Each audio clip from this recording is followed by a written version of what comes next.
கர்த்தர் அதிசயங்களை செய்கிறார். ஊழியங்கள் வழங்கும் ஜீவ வார்த்தை. இந்த நாளுக்காக இயேசப்பாவுக்கு நன்றி செலுத்து உங்களை ஜீவ வார்த்தையின் மூலம் சந்திப்பதில் கர்த்தருக்குள் பெருமகிழ்ச்சி அடைகிறேன். ஆண்டவர் உங்களை ஆசீர்வதிப்பார். விசேஷமாய் இன்றைக்கு பிறந்த நாளை காண்கிற ஒவ்வொருவரையும் வாழ்த்துகிறேன். நீங்கள் ஆசீர்வாதமாக இருப்பீர்கள். திருமண நாளை காண்கிற ஒவ்வொருவரையும் வாழ்த்துகிறேன். நீங்கள் ஆசீர்வாதமாக இருப்பீர்கள். இன்றைய ஜீவ வார்த்தைக்கான வசனத்தை வாசிக்க கேட்போமா? 2 ராஜாக்கள் 2வது அதிகாரம் 11வது வசனம். அவர்கள் பேசிக்கொண்டு நடந்து போகையில் இது அக்கினி ரதமும் அக்கினி குதிரைகளும் அவர்கள் நடுவாக வந்து இருவரையும் பிரித்தது. எலியா சுழல் காற்றிலே பரலோகத்திற்கு ஏறிப்போனான். சுழல் காற்றிலே பரலோகத்துக்கு ஏறிப்போனான். இன்றைய ஜீவார்த்தின் தலைப்பு ஏறிப்போக உதவி செய்வார். ஏறிப்போக உதவி செய்வார் அப்படின்னா வாழ்க்கையில் உயர்ந்த இடத்தில் வருவதற்கு ஆண்டவர் உதவி செய்வார். அதாவது எலியாவை ஆண்டவர் சுழல் காற்றை பயன்படுத்தி பரலோகத்துக்கு கொண்டு போகிறார். பரலோகத்துக்கு ஏறி போகிறார். பரலோக ராஜ்யத்துக்குள்ளே போகிறார். அதுக்கு சுழல் காற்று பயன்படுத்தப்படுது. ஒரு உயர்வான இடத்திற்கு போகிறார். பரலோகம் என்பது ஒரு உயர்ந்த ஸ்தலம், மகிமையான ஸ்தலம். அது தேவனோடு இருக்கிற ஸ்தலம். அதுக்கு மேலே பெரிய இடம் இல்லை. பரலோகத்தை தாண்டி வேறு எதுவுமே பெருசாக இல்லை.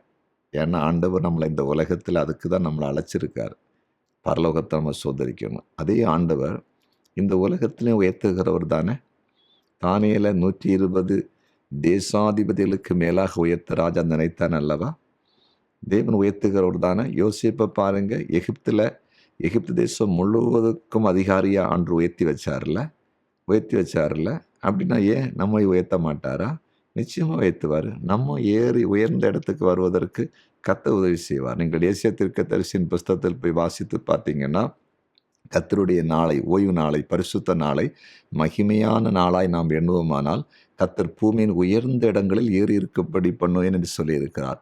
அங்கே வாக்குத்தத்தம் இருக்கிறது. ஓய்வு நாளில் கர்த்தரை மகிமையை ஆராதித்தாலே உயர்ந்த இடத்துக்கு வந்துடுவோமாம. அப்போ நம்ம ஆண்டவர் அற்புதம் செய்ய மாட்டாரா? நிச்சயமாய் செய்வார். இன்றைக்கு உங்களோடு கர்த்தர் பேசுகிறார்.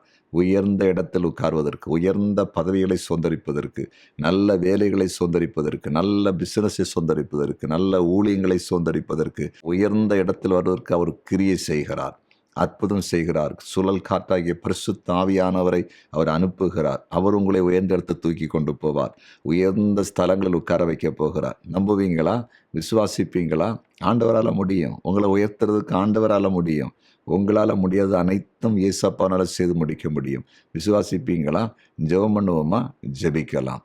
தகப்பனே, எலியாவை சுழல் காற்றை பயன்படுத்தி பரலோகத்துக்கு ஏறி போக பண்ணின எங்கள் ஆண்டவர், இன்றைக்கு அடியோடு கூட இப்போது ஜெபிக்கிற ஒவ்வொருவரையும் இந்த உலகத்தில் உன்னதமான இடத்தில், உயர்ந்த ஸ்தலத்தில், நல்ல பதவிகள், நல்ல வேலை, நல்ல தொழில், நல்ல ஊழியங்கள், ஆவிக்குரிய காரியத்தில் உயர்ந்த உன்னதமான நிலைக்கு ஆண்டவரை ஏறி போவதற்கு, ஏறி வருவதற்கு வழிகளை திறந்தருளும். பரிசுத்த ஆவியானவர் அதற்கு கிரியை செய்யும்படியாய் ஜெபிக்கிறோம். எலியாவுக்கு சுழல் காற்றை பயன்படுத்தினதைப் போல ஆண்டவர் காற்றை வீச பண்ணுவீராக. பரிசுத்த ஆவியானவருடைய காற்று ஒவ்வொருடைய வாழ்க்கையிலும் வீசட்டும் என்று இயேசுவின் நாமத்தில் ஜெபிக்கிறேன். நீர் அப்படி செய்துவிட்டு நன்றி. வியாதிஸ்தர்களுக்காக விசேஷமாய் ஜெபிக்கிறேன். இப்பொழுது சகல நோயாளிகளும் இப்பொழுது குணமாக்கப்படட்டும். படுக்கையில் இருக்கிறவர்கள் எழும்பி நடப்பார்களாக. மருத்துவமனையில் ஆபத்தில் இருக்கிறவர்கள் சுகமடைவார்களாக. மரண கண்ணிகள் தெறிக்கட்டும். தற்கொலை ஆவிகள் குடும்பங்களை விட்டு வெளியேறட்டும். பிரிவினை ஆவிகள் இயேசுவின் நாமத்தில் விலகட்டும். குழப்பங்கள் விலகட்டும். அதிசயம் நடக்கட்டும் என்று ஜெபிக்கிறேன். ஜெபத்தை கேட்டதற்காக ஸ்தோத்திரம். இயேசுவின் நாமத்தில் பிதாவே. ஆமேன், ஆமேன், ஆமேன்.